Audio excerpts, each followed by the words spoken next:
Dagens grammatiklektie handler om 2 forskellige verbaltider. Den ene hedder udvidet tid, og den anden hedder simpel tid. Udvidet tid kan vi se, det bruges om noget, der foregår nu. Jeg kan spørge, eller en person kan spørge, what are you doing? Og man kan så svare, I'm writing a letter.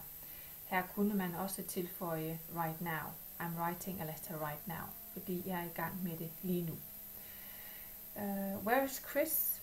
Kan man også spørge, og så er svaret, he is driving to work right now. Her kan vi se, he is driving. Der kommer ing-form på, fordi han er i gang med at køre på arbejde lige nu. Simpel tid bruger vi på en anden måde, og det er, hvis der er tale om gentagne handlinger, eller om noget eviggyldigt, eller hvis noget sker altid. He walks down the street every morning. Igen, every morning indikerer, at det er noget, der altid sker. And the sun sets in the west. Og det gør den altid. Vi kan også bruge udvidet tid, når der er tale om parallelle forløb i en sætning.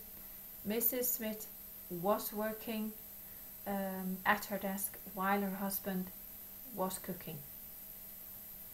The police was working and inflation was falling.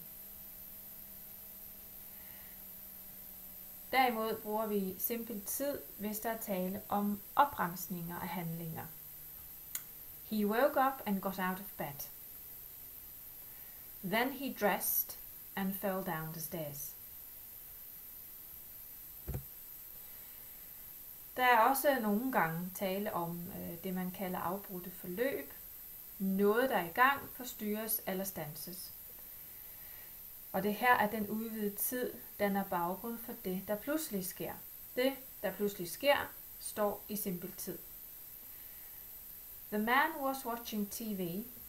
Her har vi den udvidede tid, was watching med ing-formen på.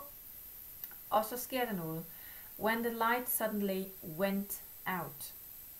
Her har vi simpel tid. Og igen, hvis vi kigger herned, while they were crossing the lake, de er i gang med at krydse den her flod, så sker der noget, a storm broke out. Og det er i begge tilfælde tale om afbrudte forløb.